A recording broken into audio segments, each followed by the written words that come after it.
Richmond Times-Dispatch article nicknamed you the tennis whisperer. You have coached 50 All-Metro boys and girls players, including 10 All-Metro players of the year. That's impressive. What would you say to promote the game and promote the idea of taking lessons, either private or within a club? Kieran is with us again. This is our resident string and racket expert. They asked, is this really the racket that Djokovic uses? I'm like, dude. You sent me some photos of you and Moses Malone, who was one of my idols. Moses blocked my shot like across the highway.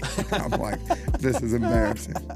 With upper-level players, your top 5 actual rackets, number 1. I mean, honestly, probably I'd say Player of the year I coach or whatever, my phone blows up. You know, they don't even know who I am, but they see your name in the paper. They think, oh, he's great. That's hilarious.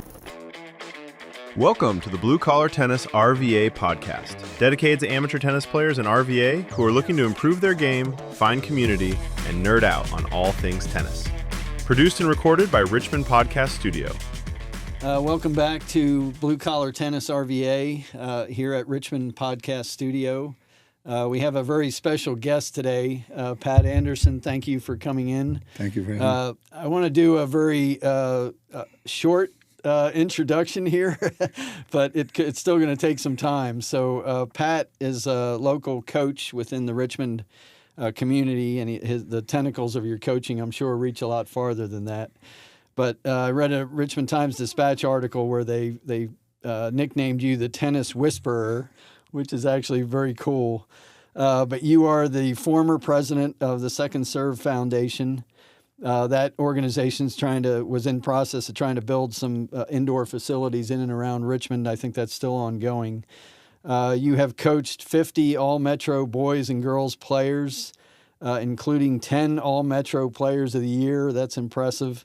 You're a coach of the Freeman girls team, which I think is You help coach the Freeman girls team, 3-time defending state, 5-time defending state champion, and then also on that I coach privately those girls. Coach Poppart, who's been there for 50 years, is the head coach. And you coach the 6. I coach most of the girls who play on the team privately. Not like the coach of Freeman. Yeah. They give me a lot of credit for that, but no. Coach Poppart's great. Okay, excellent. And then collegiate. Right, I've helped coach them. And I've helped, same thing, I've coached most of their top players. Okay, nice. And they're 3-time? They're up there now. Yeah. They're like at 4 times. Okay, wow. All right, so then you also assist, as you say, help coach at U of R and right VC. You got your U of R. Back in the hat. day, I used to help with VCU when Coach Costin was there. Coach Costin. And Coach Rossi, who's at University of Florida now. Okay, wow. So that ends the introduction, just so everybody knows. That's a great resume. Thank you. So how many years have you been coaching? Been coaching for 30 years probably, and it's kind of funny how it started. I was a way better basketball player. Yeah, you've told me. I was good in basketball. And I played tennis. Of course, I played in high school, dabbled a little in college, but didn't really play. And then when I graduated, I went to work for Henrico Recreation. So I ran a recreation center at Central Gardens, which was like Highland Springs. So I got to know all these great athletes out there. Kevin Bell played Ohio State football. I mean, all these good basketball players, and I ran that. Well, one summer, they called me and said, Pat, could you just help with this tennis clinic we're having, this big tennis clinic? And I said, sure, I can help with it, even though, I knew what I was doing, but, I wasn't like an official pro like I am now. But anyway, so I went over there and helped them, and it was all a lot of inner city kids and a ton of kids. And my one good thing is I can handle big groups. I keep it moving, and still coach. And I did it, and the head of Henrico and Recreation Parks comes to me and goes, look, this is ridiculous. You shouldn't be sitting over in a rec center. You should be doing the tennis. So I said, well, I don't really want to just do the tennis. I like all sports because you're with the kids. Sure. At a rec center, you get to know the kids in the neighborhood. You play every sport with them. It was great, and it was fun. And so I didn't do it then. But then the city of Richmond, Junie Chapman, who played at University of Carolina, came up to me, and I helped with a clinic there one day. And he goes, "That's ridiculous. You got to work for us." So that I started working for Junie Chapman in the city of Richmond in the summer, and I did it. And I loved it, and it just kind of was that at Bird Park? Yep, or was that, Bird Park. Okay. Well, I went Nice. to Bird. I went to Oh, so you'd go where all I around go the to city. what's the one? Why am I drawing blank? Not Forest. It's the school on Forest Hill, right there. Yeah. Oh my God, I'm drawing a blank. Now they had Westover. Yes, Westover. I went to yeah, Westover, and then I did that, and then I got to know a ton of people. I have a personality. Some say good, some say bad, but I'm not going to get into that yet.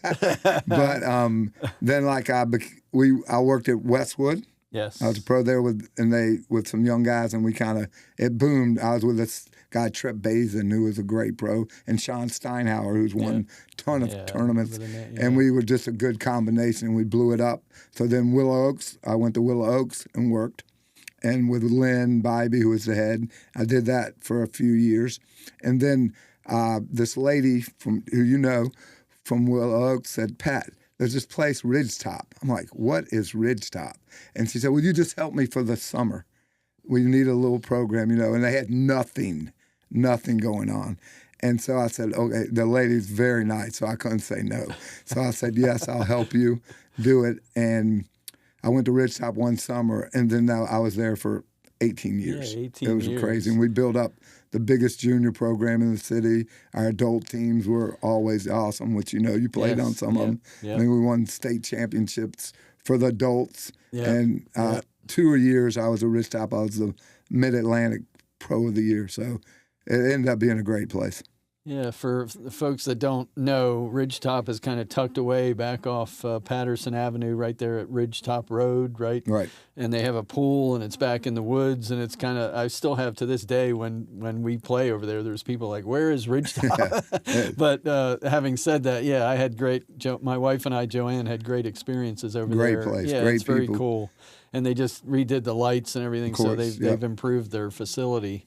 So what is it about coaching tennis that made you so? I mean, you said you're good at all sports, right? I mean, I've coached basketball too, of course, obviously. Yeah. But tennis, I mean, it's funny. You make the connection, and it's like I'd teach a kid when they're 4 years old, all the way through. The ones who kept playing. Yeah. And sent people to play college, and I'm invited to their graduations. I'm going to 6 weddings this year of kids. It gets expensive going for the wedding presents, but I'm going to 6 kids who, I taught wedding this year. So you just make a great relationship with them. Yeah, that's and it's fun. It keeps you young. I mean, I'm old, and I'm still doing it, and luckily I'm in shape, and I've not had any health issues.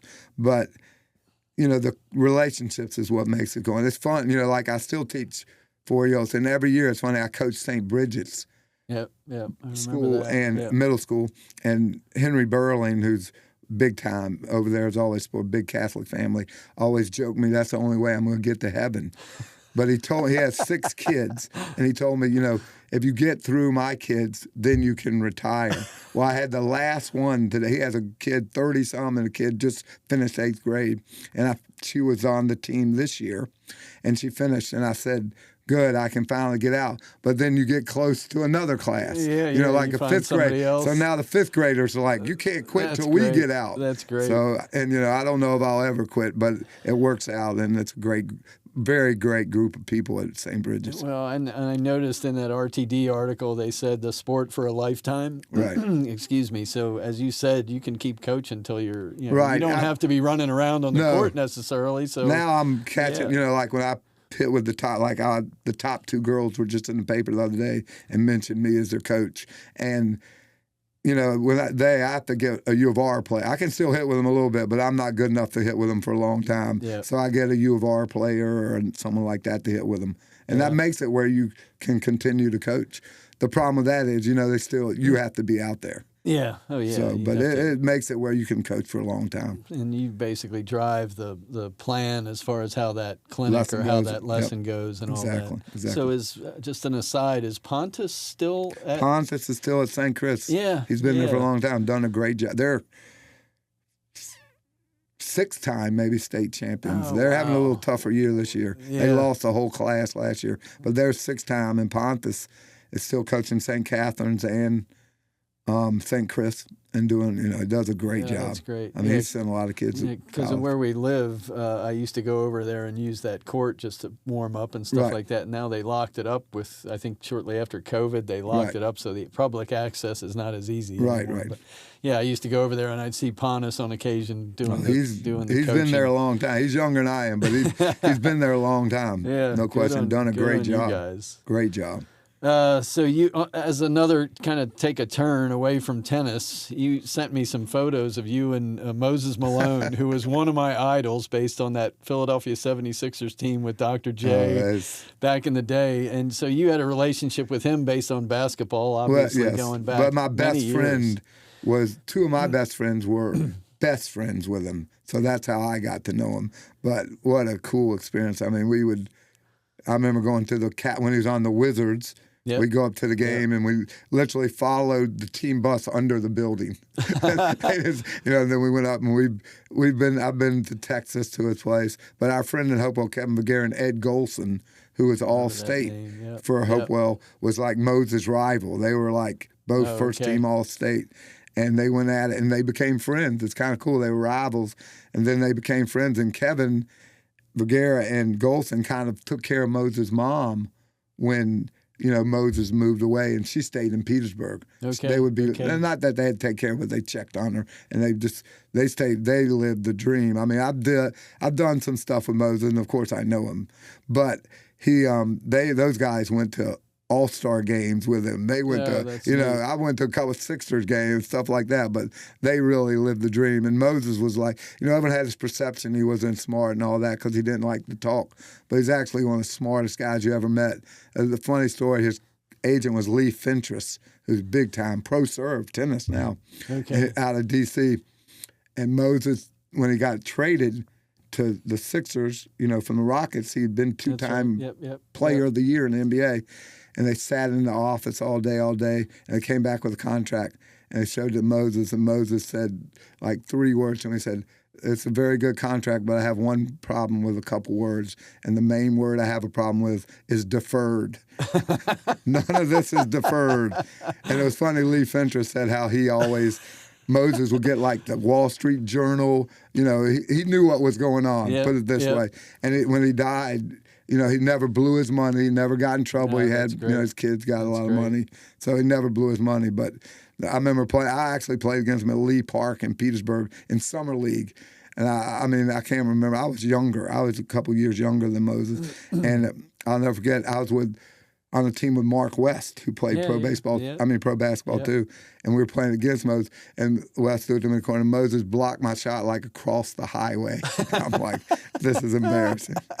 But I never was good. I couldn't play with him. That's a different level. You ended up there you were at Benedictine, right? Well, I went to Hopewell first and played, and then I transferred to Benedictine. That's right. It was the other way around. Right. You got recruited to Benedictine. No, then I got hurt. So I was a waste for them because I never really got to play a lot. And Benedictine was unbelievable then. They had the Henson brothers and Rutledge, of course.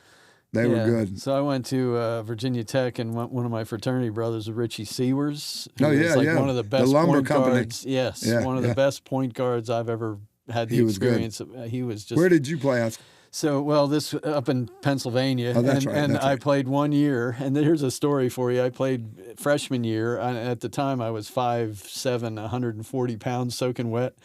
I ended up on the court the same time as Sam Bowie. Whoa. And I ended up in a jump ball situation with Sam Bowie. 7-1. Yes. Yeah. And I'll never forget that. But partly after that experience, I ended up being the announcer for our high school basketball games. I learned very quickly I couldn't play. That's so funny. I said, so Moses, when he went to, everyone thought he was great, but, they said, oh, can he play against the top players in the country? He went and played in that Dapper Dan Classic, and he crushed Sam Bowie. Oh, yeah. Yeah. Well, his size alone was but Moses was so fast. And he was a great player. He was. And a great guy. People didn't, if you got to know him, he was just the nicest guy. Do anything for you. Yeah, yeah. So going back to tennis again, how do you describe your philosophy? I mean, you say you coach from ages 4 to 70. It's got to be something. Well, the main thing is you have to have the technique right at the beginning. Learn the right technique. like it. Don't put so much it's like Saban says, it's a process. You learn the right technique. You you do a lesson, privates. You have to do privates, unfortunately, because that's how you get the technique. Then you do a clinics. Then when you get better, you have to play tournaments. If you want to be a good player, you have to play tennis tournaments. Just because I can't teach you that. I can't teach you being under pressure, making the right decisions. So if you do those, the top players who we've sent to play college all have started like that. Private, clinics, tournaments. And then the tournaments are the huge, and you play, like this well. You play tennis. You might look great in my clinic, but I put you in a tournament, or vice versa. I'd rather you be bad in the clinic, good in the tournament. But handling the pressure, that. But that combination, if you do that and you're a decent athlete, you can play tennis for a long time. Yeah. So there was a young guy, Carpenter, was it? Maybe I'm getting the name wrong, but he was destined for big things. I think a junior that you coached, Spencer Whitaker. That's Spencer it. was the best junior we've ever had, no question. Yeah, he was recruited to IMG. Yes, and went to IMG. He was so good. He was he started at Ridgetop with me. Yeah, that's unbelievable. A great story. And his work ethic was ridiculous. And he worked, and then Nick Bollettieri saw him and offered him to come there. He went there, did great. I mean, he was ranked number 1 in the country, maybe 14s and 16s. And then he went to Clemson and played as high as number 3 for Clemson. And now he's graduated, and he works for Bill Pilk. No way. Yeah. So he's got an accounting degree or something? Yep. I don't think he plays. He had a hip injury his last year, but he still played all 4 years. And as you know, this is really a compliment to Spencer. Nowadays in college tennis, very few Americans make it because they all come from overseas. And the they've VCU been a pro. Team Yeah. And every top team is all foreign. It's amazing. And Spencer was one of the few Americans, I mean, not few, but it's a lower percentage to play like at that level in the ACC. Unbelievable what that kid did. Yeah, that's and crazy. Great kid and great family. So I just saw Bill the other day. I didn't talk to him, but he was out at Westwood playing before our match, and he went up and I saw him sitting up above as I was playing. But so within the context of that, when you go from just meeting a 4-year-old kid, and then you go to University of Richmond, and you're trying to that's different. Keep it? Well, those kids, when you get them in college, they have the strokes, they have everything. Yep. It's almost more the mental. Okay. Like the head coach at U of R is Houston Barrick that played at UVA, and great player and great coach, and he gets it. Yes, he helps them with technical stuff, but it's more about the mental part at that point. Absolutely. They have the strokes, they have the shots. They just have to know when to do them and keep their composure. So in this day, is there NIL in the tennis world? Kind of, yeah. Sort of? Like VCU's team a couple years ago, when Anthony Rossi was there, the guy who went to Florida, when he left, their top 6 all went different places. Their team was unbelievable that year. And one went to Arizona State, got money. So they got money plus the scholarship. Another went to Louisville. Another went to Georgia. Wow. Another went to Clemson. Yeah. No, there's definitely NIL. Like, supposedly there's a girl this year that I'm not going to say where. She left a school and went to another school just to play the second semester for like $100,000. It happens. It happens all the time. Wow. So yeah, there's definitely. It's not like basketball or football, but the money's not at the same level. Right, but there's still money involved. They will leave for the money, no question. Yeah. So when and get into like equipment and stuff like that, do you see a difference? Obviously, there's a difference between the racket I use and the racket that somebody on U of R or VCU. Right. Well, no. I mean, nowadays the equipment is so first class. It's ridiculous. Yeah. And, we played with wood rackets back in. Now it makes a huge difference. And the people are bigger, better, faster, just because all the technology and the science and everything. But it's funny. The best players ever out of Richmond, in this area, were in the 70s. We had like Tommy Kane, Rodney. Okay. I mean, there were so many good players back then.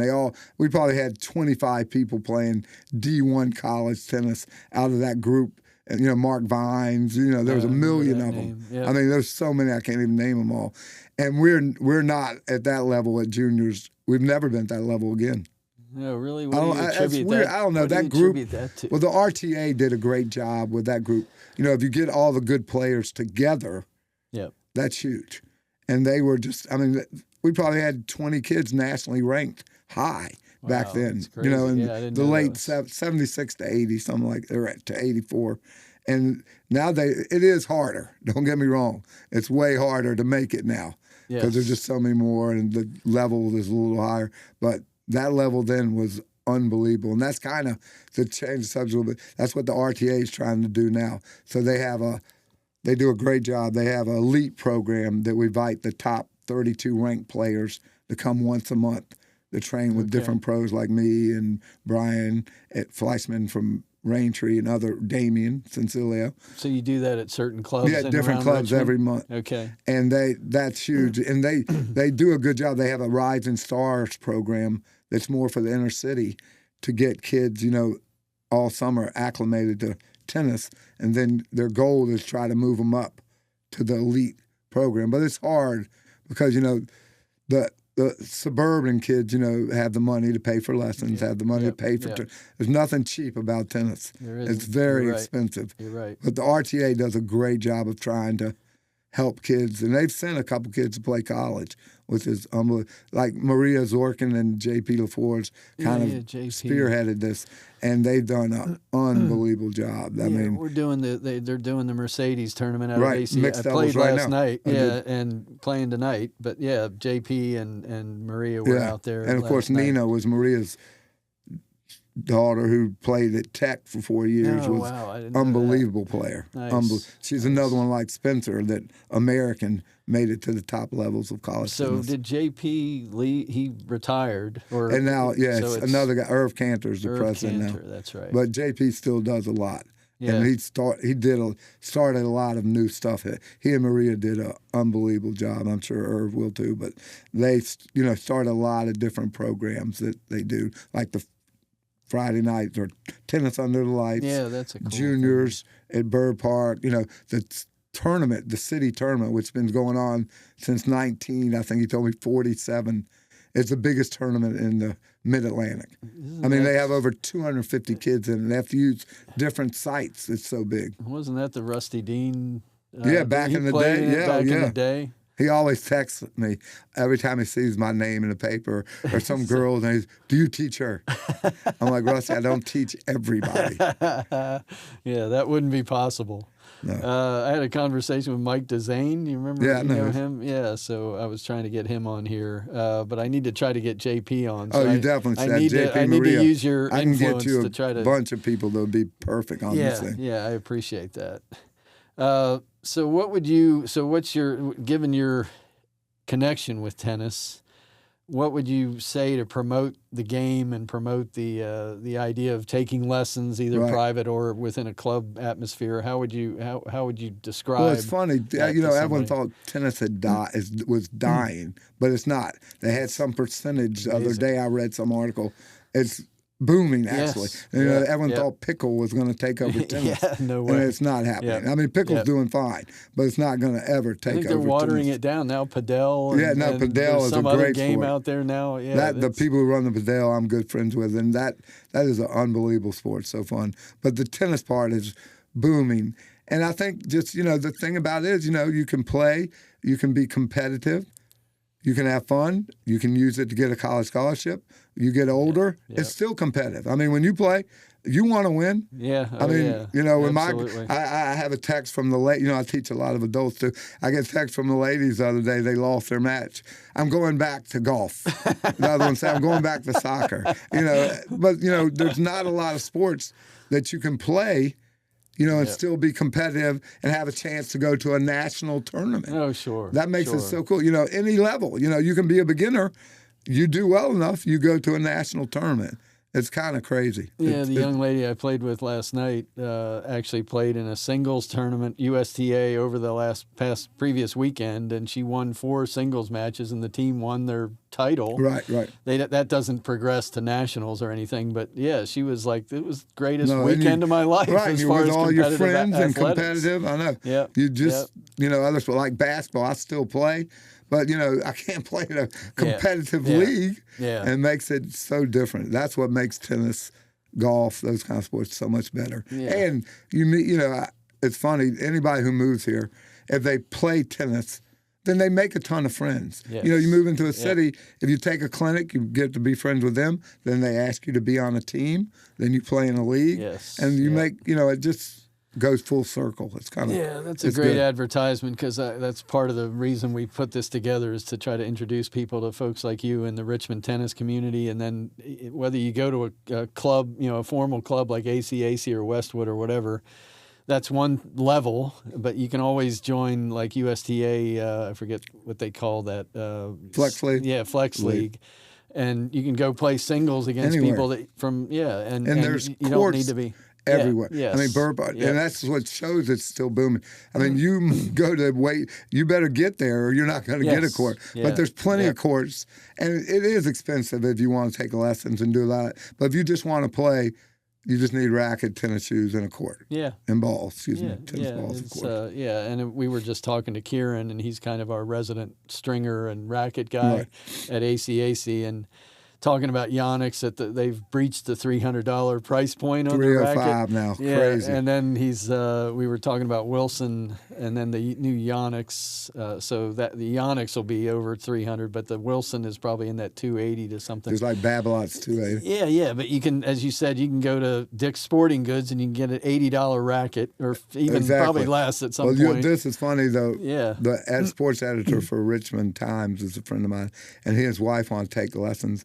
And they went and bought it at Play It Again Sports. Oh, yeah. I use them for all my golf equipment. They spent $60, I think. That's perfect. Now they want to take a lesson. So yeah, that's great. It's good. So do you have a website or anything that you use? No, you're not doing that anymore? I cannot do it. I get too many calls as it is. Yeah. I like to stay under the radar. And if you remember, I'm not great technical. my texts are misspelled, but I get too many. It's just, and it's funny, every time I'm in the paper for something like the article you read or Player of the Year I coach or whatever, my phone blows up. They don't even know who I am. But they see your name in the paper, they think, he's great. That's hilarious. But no, I don't do that. I'm plenty busy. I don't have to do it. And which club are you affiliated with? Well, I mean, I teach a lot at. I'm actually teaching at Chestnut Oak some, which is right there in Perham, and I, do some at U of R on the backcourt. So yeah, but you'll coach anybody anywhere. If it works. I don't have a free hour. Okay. With between helping teams and doing it, it's kind of. But I always someone like you're my friend and you have a friend, so of course I don't say no. I sneak them in, but there's not enough days, and I'm not the only pro so busy. There's a lot of good tennis pros in Richmond. Richmond is a great tennis town. I mean, Damien, unbelievable pro. Brian, unbelievable pro. I mean, every club has a very good tennis pro. That's what makes it. There is a cool circuit that the juniors play on that in the summer they play at a different club every week, 12 and under to 18 under. Oh, yeah. And that's a great. That does cycle through ACAC. Yeah. Rob ACAC. Johnston used to run that or run the junior program there. He progressed and then he ended up out in Charlottesville, I think. Right. But yeah, that junior tournament used to come through there. And those are huge. They're so big. That one kid, Styles Brockett. Oh, yeah, plays for UVA? Yeah. I saw him play there. He didn't come through that. Well, he won the tournament. They had Rob did a junior tournament. Yeah, and he won it. And I watched the final, and I was like, man, this kid can play some tennis. There's been a few, like Matthew Faraci's at SMU. Oh, yeah, he's a great player. Who am I leaving He's already out? playing pro events, right? My God, I'm drawing a blank. Cole Hinclough is at South Carolina. Yeah, I haven't heard that. He's a good player, real good player. He played out of Salisbury. Damien's son Roman's at Florida.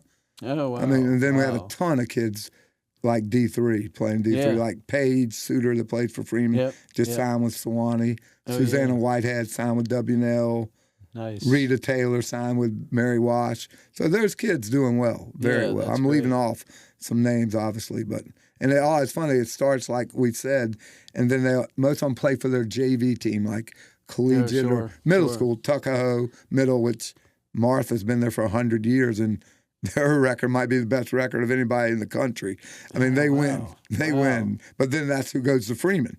Yeah. Yeah, So and there's a then, pipeline. like at collegiate, their JV leads to their players, and there's a bunch of new players, younger players coming up that are going to be good. You can tell who's going to be good and who has the work ethic. And I think that ties to your point about the sport growing in popularity. It just seems like everybody's getting, this thing popped up as a result of that, but I saw a bunch of podcasts online for retired pros and whomever, active pros, and I'm like, this is not a bad idea for Richmond. So, we put this together. But, I think you're right. It's a sport for a lifetime, and it's a sport that you can either do it seriously by taking lessons or whatever, or just go out and have fun on a court somewhere. Exactly. It's worthwhile. Is there anything you want to say as a parting shot or anything? I know because, as you said earlier, you have a sense of humor that's unique, I think. So. Tennis in Richmond is booming, and if you want to do it, there's so many avenues. If you just go to the RTA, which is the Richmond Tennis Association website, they offer so much stuff that you can find something. And there's tons of places to play free and if you want to be on a league, as you know, you just go to USTA, they'll put you on a league. The one thing I did leave out was junior team tennis is a big thing, huge. Oh, yeah. Yeah, okay. and that your son doesn't play tennis, but they can put him on a team, and then they play matches and they progress to different levels. Like we took the Ridgetop team to nationals. Charles Whalen's daughter went. I mean, it was fun. I mean, one of the funnest trips I've ever had. So where does that originate? Well, you start in Richmond, and then you win the sectionals. But we had Spencer and some others. We had a really good team. Stacked It's team. funny. They asked about Ridgetop when we went to nationals, and these people say, "Oh, we have 12 courts and 12 indoor." I said, well, we have 5 courts and we're porta potty. We don't even have a bathroom. But they did great. We came in I think 4th place, and it was my worst coaching decision ever. So our first match was against New York. All the sections and Puerto Rico. And we played New York, and you didn't know who the best teams were yet, Sure. So, as you know, in tennis, you want to play everyone. They came.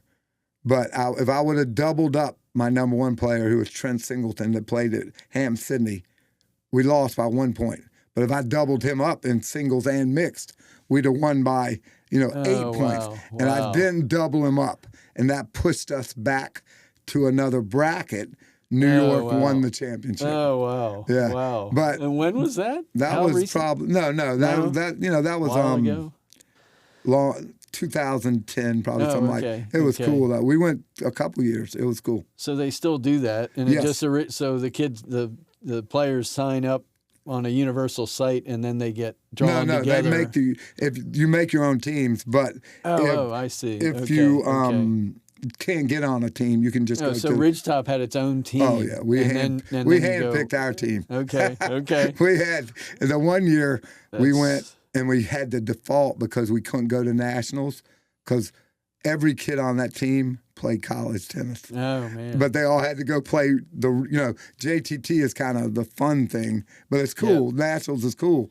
But every kid had to go play their real national tournament. Yeah. So we had Nina Spencer. Well, we had Alyssa Hahn, who played at Davidson. Alyssa, Joe Brown from Westwood was on that team. Yeah. Mary Wash. We had a very good team. Maria was the coach. It was very good. That's hilarious. Wow. Well, Pat, I appreciate it. No problem. I enjoy being if it's doable, I'd love to have you back, maybe at a future date.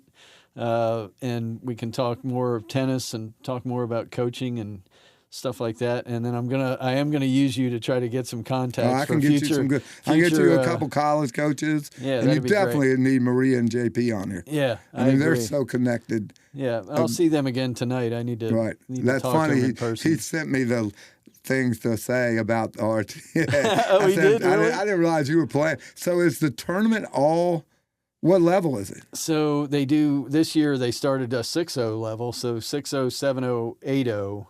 There's no open. I don't think they did an open. They did that last year, and then I think they took that away because they only had like 3 teams there's last not enough year. good players, right? So now I think in the 6-0 they had 12 teams. At That's at awesome. 7-0 they had 11, and at 8-0 they had 16. Whoa. So yeah, the level of play is really good. Man, I need to come out. I'm just so swamped. I never can get to things. They got food and drink, and yeah, it's very well done.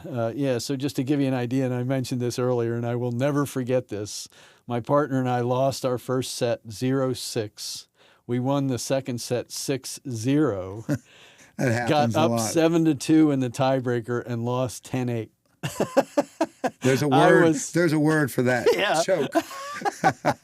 I appreciate you being so clear on that. Yeah, I'll never forget it. Yeah, I gagged on a bunch of shots, and we were up. I can't even. No, I can't that even happens rehash a it. lot because once the momentum starts, it's hard to stop. I literally felt the momentum shift. Yeah, you can tell. On one ball, and I was like, "Oh no!" And then I should have paused and talked to Jessica, and I didn't. I let it keep going, and Right. it just snowballed. It's funny you say that. Yeah. You know, our big thing in coaching, when we're coaching at big tournaments with top juniors, you lose that first set, go to the bathroom. Stop. Yeah, change the mindset Yeah, somehow. change it. You know, yeah, just slow. yeah. Don't rush through the next set. Yeah. And it's crazy. You know, there's nothing to it, but it works. No, it does. It does. It changes does. the momentum a little bit. Yeah, so to your point, we 0-6 and we switched sides, and then I literally planted myself on the middle tape at the net, and that threw them off. They had no idea.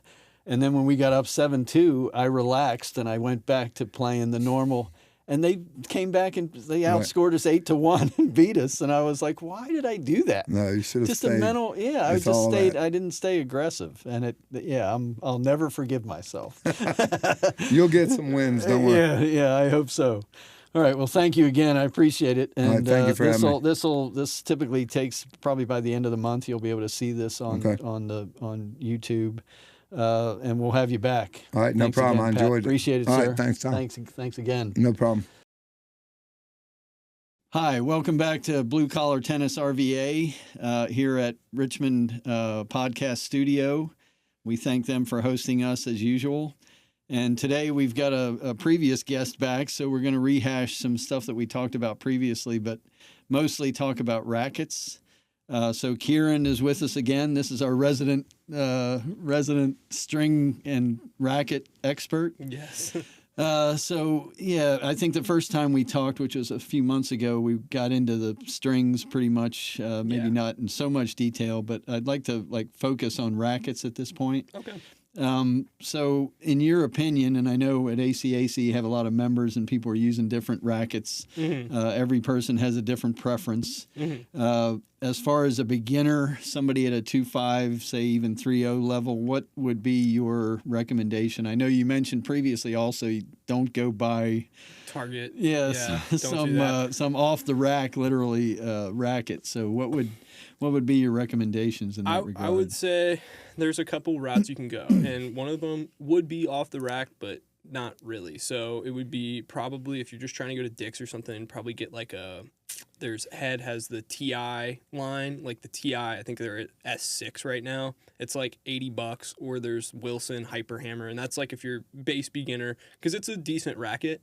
You know, they released them back in the 80s, and they changed them a little bit. It's a really big head size. That's like beginner, just want to do something, don't want to have to go to a specialty shop. You could do that. It's like $80. You can get them used to all the time.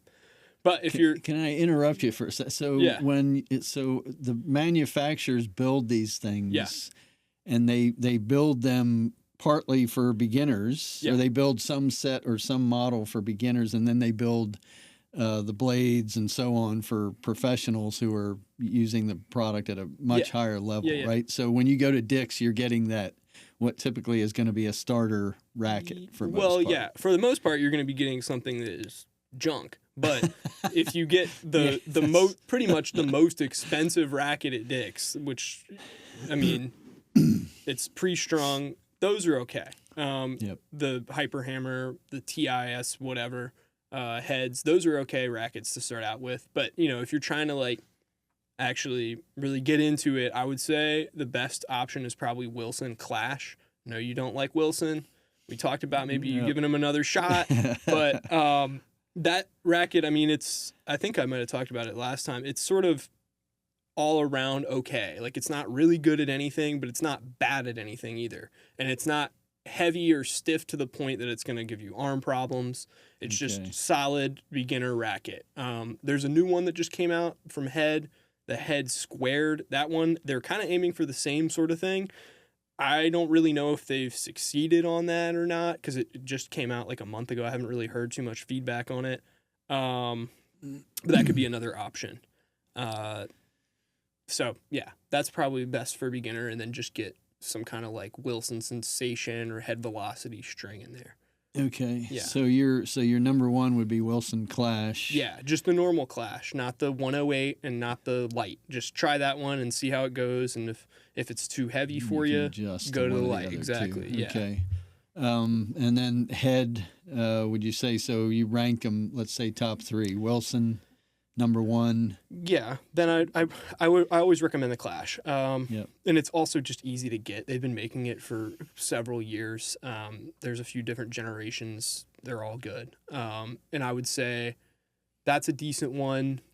Then Head, there's also like some of the booms you can get into and the speeds. Like if you're somewhat of a beginner, you can manage. But those you could also recommend to someone at a little bit higher level as well.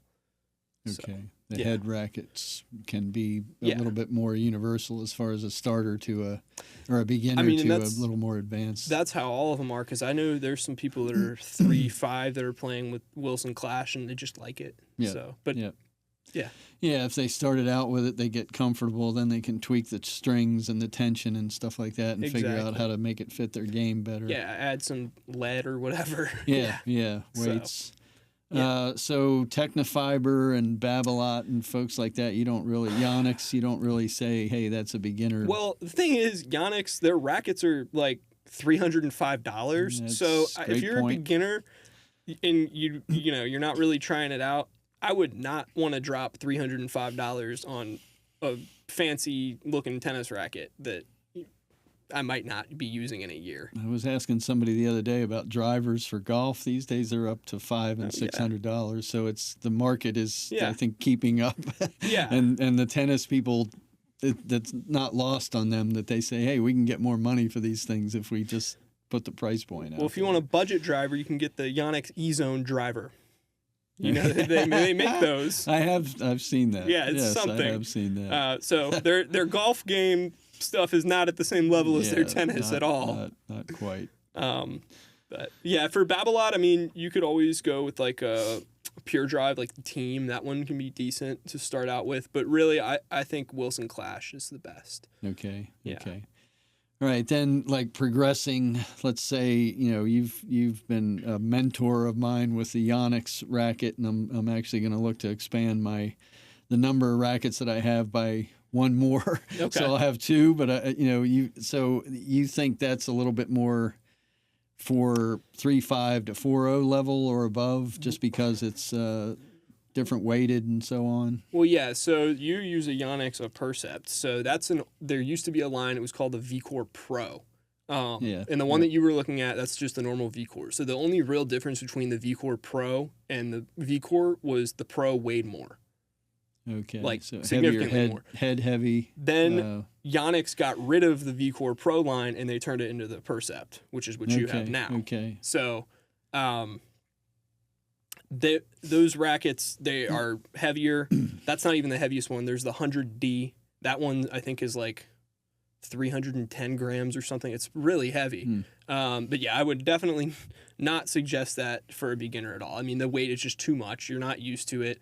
You don't know really what you're doing with it. Yeah. So it might be good for serving, but that's, the negatives outweigh the benefits for sure. Yeah. So Babolat, then you the Pure Arrow or the Arrow or the Pure Drive or whatever you sort of. I mean, the Arrow and the Pure Drive, the Arrow is really good for spin racket. Like, I mean, if you like spin, I would get an Arrow, and they just came out with a new one. Haven't seen that one yet, but those are solid rackets. I don't really deal as much with Babolat stuff as I do with Yonex or Wilson or Head, but they're good rackets. They're a lot softer frames than the competitors though. So yeah. There was, and again, we dropped names, and I'm not going to do that. But there was one guy who mentioned, he said, I got 2 rackets, one that Nadal used and one that Federer used. So he said, I'm on the right path because I'm using the rackets that the best players in the world are using, which is a good thought, I think, process in theory. But it's your level should match their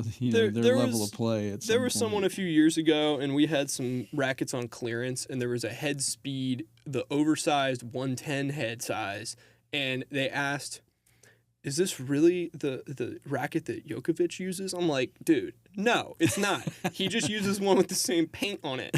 And that's the thing. Realistically, unless you get some special custom-made racket, you're not going to be using the same one that the players are using. You're just using their paint scheme. And they've been doing that for a long time. Like right now, there's the Wilson Ultra 99 Pro. That's just a Wilson. There's an old racket that they used to make, and I'm blanking on the name. They just repainted it and brought it back. Okay. So they just recycle that kind of stuff. You're not really using the pros racket. Yeah. You might think you are, but no. I remember whenever Federer would come out with, when Wilson would come out with a new racket, he'd be using it in practice, and it would just be black. The there RF. There would be no model or anything that could tell the public what it was until they were ready to market it. He would just use like a heavily modified by Wilson Pro Staff. Yeah. So, but it's not what you buy in the store. Yeah, completely different animal. Yeah. So at a club like ACAC, how many, we have 800 tennis members, I guess. Mm-hmm. How many people are using that racket that was close or in that range? You're looking at 4 5s and 4 0s. And I know a couple people, and I think all of them are 4-0. Okay. I actually just... So that's a pro staff they're using? I just sold yesterday. I sold a member. I had one, and it was too heavy for me. I couldn't do it, and I sold it. I'm like, dude, I would much rather have some money than have this sitting in my basement in a pile. Yeah. So, yeah, I think there's 2 people that I know of that use the RF, and it's, you don't want that as a beginner at all. And you might think you do, but no. Yeah. I mean, so that heavier weight, it's head heavy, right? It's very head. It's honestly, it's just heavy all around. Okay. It's head heavy. It's grip heavy. It's like a brick. And so the theory with that is that if you, as you said, if you're used to it, if you've been training with heavy rackets, there's more power, is there more ability to spin and control the ball, or less because the racket is that heavy? Or you just got to be... I'm not so sure on the spin for that. Pro Staff's really marketed, and it always has been marketed as a racket for like flat hitting. For power. Yeah, it's just straight power. Flat and power. A lot of times people will get them strung really low tension too, because they have a lot of control, and they're just hitting it really flat, really hard. But yeah. Maybe I should try the Wilson Pro Staff. Yeah, you could. I mean, there's a new one just came out. So string it low at like 40. 49 tension, is usually 49. what I get them in for. Wow. And a lot of people do that with the blades too. Yeah, string it a little lower so that that has a little more trampoline. Well, it's just they have that amount of control in their game that they're able to deal with that tension. Yeah, well, maybe I better rethink that then. Yeah, I mean, you can do it a little higher. But yeah, I mean, I'd say 50. Probably Pro Staff and blade. And like when you get into the other Yonex models, like the Percept, the 100D, the really heavy one, I think it's like 10.9 or something. It's really heavy. Those ones I would say steer clear of until you're like 3.5 or so. But other models like, intermediate stuff, you could go pretty well with a head speed. You could go pretty well with like Wilson Ultra. That's a pretty popular pick amongst 3.0, 3.5 folks. And then you're stringing those with what kind of string at that point? A lot of times I've been doing hybrids. It'll usually be something like the Polytour Pro that you have in yours in the mains, and then I'll put, usually it'll be Head Velocity or Wilson Sensation in the cross, because they're not used to the full poly bed. They might want some of the power benefits of the multi-filament. But they also want the spin benefits of the poly. Of the cross. So the poly goes in the cross. Poly goes in the mains. Poly goes in the mains, and then you're putting the other string. So that gives you, supposedly a hybrid gives you the ability to do different things with the racket. Yeah. So power and or control, Mm-hmm. or even power and spin, depending on what kind of string you throw into the. It's usually power and spin. I mean, you get the other one I'll see is you get people with natural gut in the mains. Yep. That's pretty rare because it shreds, but that can be a good option as well. But that's if you want a lot of power. Yeah, and you got a big bank account because that stuff's expensive. Yeah, you said what, It's like $50 a pack. And that's because that's literally natural. It's cow intestines. Or whatever. I keep forgetting. Yeah. So, and I have a buddy that's played that forever, and he hits with a lot of spin, and he breaks strings regularly. Which you don't see all that often when you're like in amateur tennis. You don't see it all that often, but the pros break strings all the time. Yeah. So I think we mentioned this previously, but Coco Gauff went through like 82 rackets when she won the U.S. Open a few years ago. Mm-hmm. Most of that is just restring. They switch every seven games or whatever. Yeah. But a lot of it is because the strings are already history too. Yeah. And she wants that power and spin or whatever she is. Yeah, and it's the racket set up. It's not even so much breakage. A lot of times it's just tension loss. Like when you with natural gut, I mean, you'll get like maybe like an hour or two out of it if you're hitting really hard, and then it's toast. It'll be the best hour or two, and then it's just straight back to the restringer. $50 for an hour's worth of. So if you play one match, you should probably have a couple 3 rackets. Yeah, wound up for you. I wouldn't be doing that unless you're like really high level, or if you're not like absolutely smacking the ball, then you'll be okay too. Yeah. So do you install natural gut at ACAC? I do. Yeah. How many players? 2 or 3, or more than that? 4. And they're higher level. They're 4.0, 4.5. Well, some of them aren't super high level. Some of them they just were really interested and they wanted some more power, and they're flat hitters. So I was like, the one that I'll recommend a lot is Vocal makes. If you want to save some money, especially, they make hybrid sets that you can buy. So you just get the gut in the mains, and then it'll be synthetic or poly in the cross. So it's like $25 as opposed to $50, saving some money, and you get to experience what it's like to use the gut.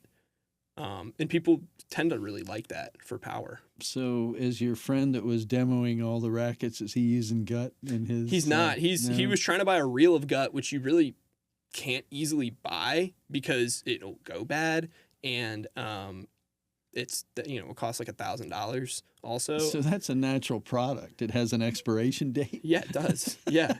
So it's cow intestines. Yes. And this is where tennis started back in the 1870s. Yeah. So they use cow intestines. They string it out. I've seen that process. It's disgusting, but it's it's so in theory you would spend $50. Yeah.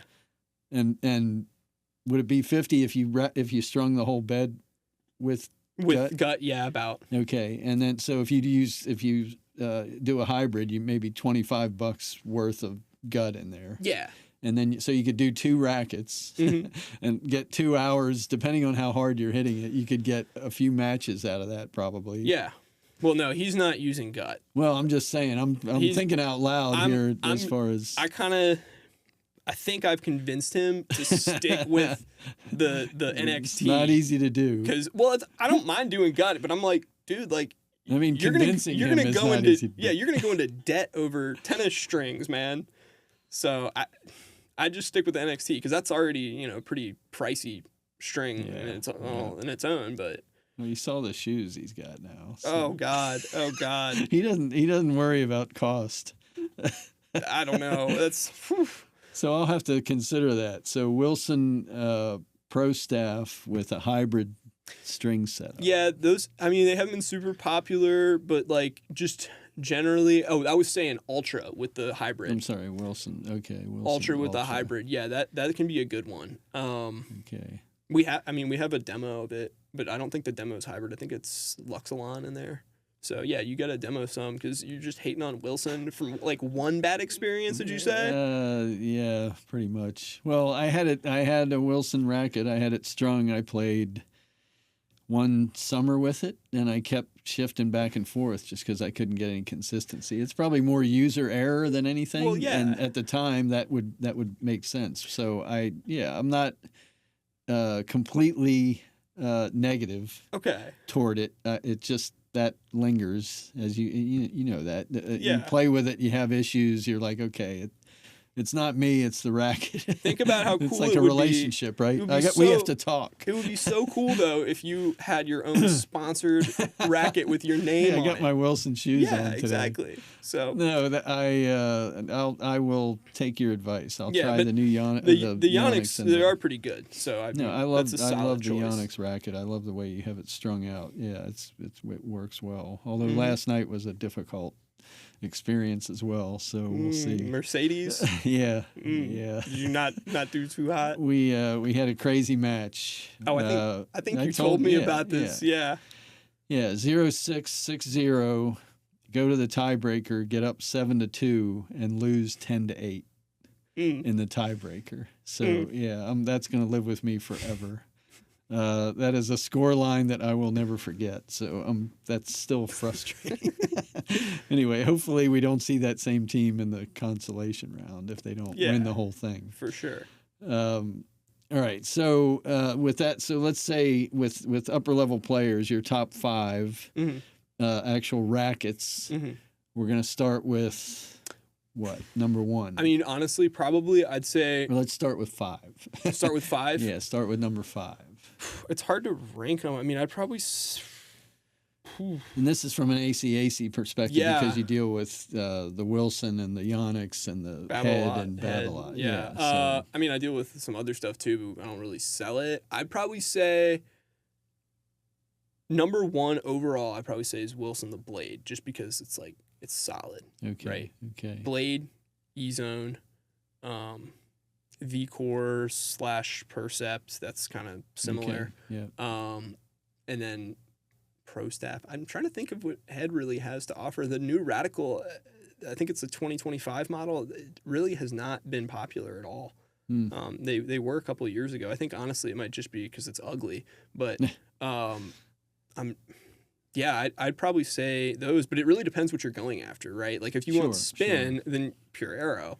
But if you just want raw power, then I'd probably go Blade, and if you're hitting flat.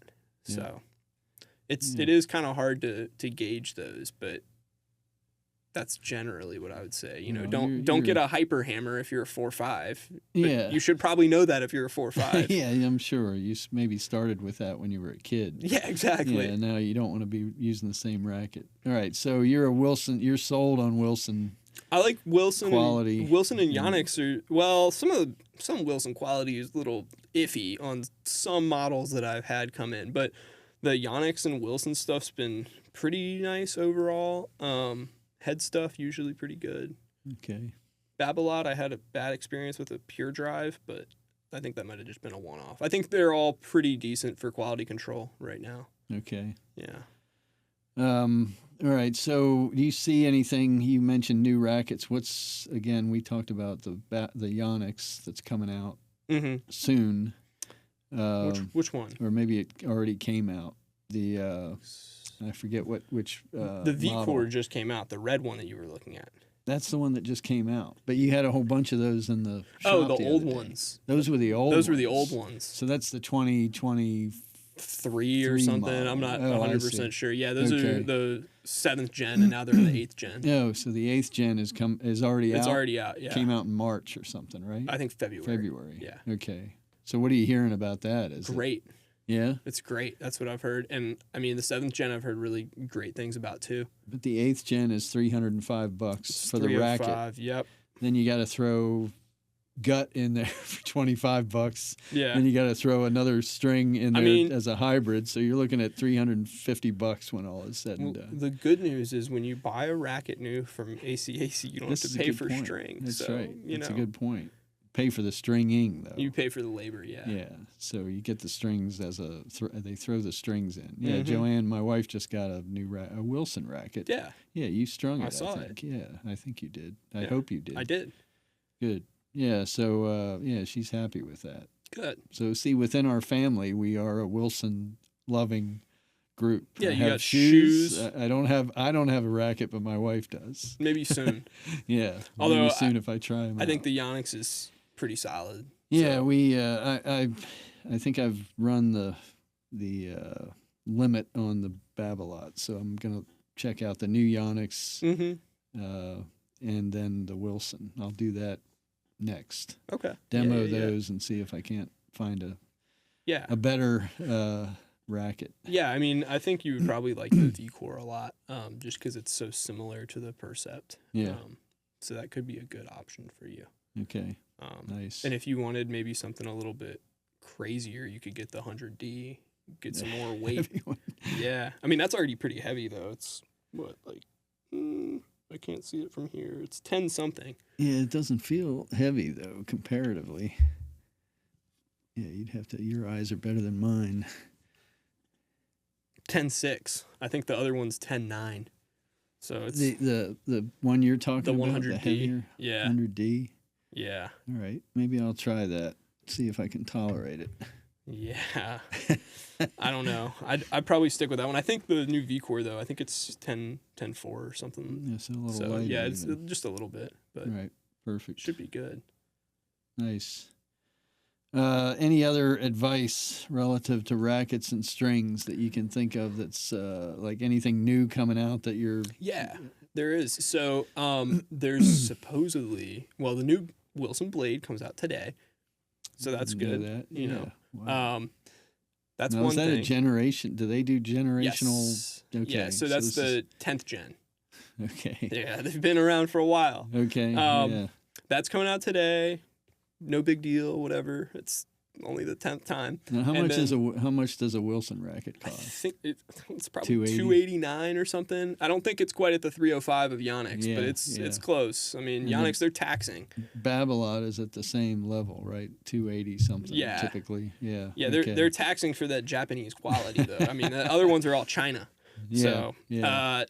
that's coming out today, and then there's a new racket that's supposed to come out, the Wilson, the Python. And people had been demoing like the pro stock ones, and people were saying it was sort of like a combination of a pure arrow and like a blade kind of, which is interesting. So it would be like a blade with spin, which would be quite interesting. I think that would be a good racket. So similar power and then more spin. Characteristics. Yeah. So when you say that on a tennis racket, how do they? So without the string, how do they ensure that spin? It's all about the frame flex. Yeah, The frame percentage flexibility and where it flexes and where the weight is. Okay. So That's why, as you said earlier, people add weight around the frame and at the bottom of the frame, and even sometimes closer to the handle and stuff like that. yeah, but you can't really do anything about the flex. On it. So yeah, that's coming out. That's kind of exciting. Mizuno just re-entered the U.S. racket market. Like another Japanese company. They got, I think it's the Acro Speed and the Acro Strike. I think those are both supposedly pretty good from what I've heard. But I don't think we're going to be getting those at ACAC anytime soon. So Mizuno, wow, yeah, they do have golf that's not too bad. No, their golf's pretty good. Yeah, yeah, their clubs and their they've been making equipment. Rackets in Japan for a long time. They just haven't been in the U.S. And what kind of price point do you think is going to be on that? I'm pretty sure they're 300 or 250 or something like that. Oh. So I was looking on their website. I was actually looking for golf shoes. And then I saw they had a tennis section. I was like, oh, what's this?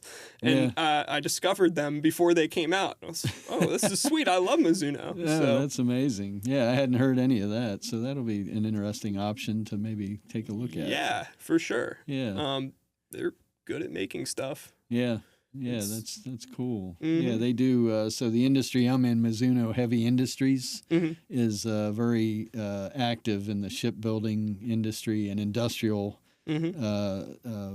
anything industrial throughout the world. So yeah, it's interesting that they're re-entering the U.S. market with tennis. That's just like equipment. a thing that Japanese companies do. I mean, you got Mizuno doing everything. You got Yamaha doing everything. They're building Volvo engines, and they're building guitars and golf clubs all at the same time. It's crazy. Yeah, it's they are well diversified within their business model. I'd like to see Yamaha re-enter the tennis market, though. That would be. So were they ever That would in be it? something. Yeah, back in the 90s. Oh, I did not. They know made that some either. solid stuff. Did they really? Yeah. Yeah. Never heard that. I have a Yamaha driver that I use. Wow. And it's actually good. It's a really small head, but I like it. Yeah. So wow. nothing wrong with it. That's insane. Yeah, I didn't know they were anywhere near the sports equipment market. That's crazy. I hadn't heard that. And pianos. Everything. Yes, no, that I knew. Yeah. I knew that. Yeah, they do have a diverse business model for sure. Mm-hmm. All right. Well, Kieran, I think we'll go ahead and wrap this segment. All right. I appreciate it. Again, we'll have you back to talk the new stuff here sooner versus later. So thank you very much for coming in again. We appreciate it. Thank you. Take care.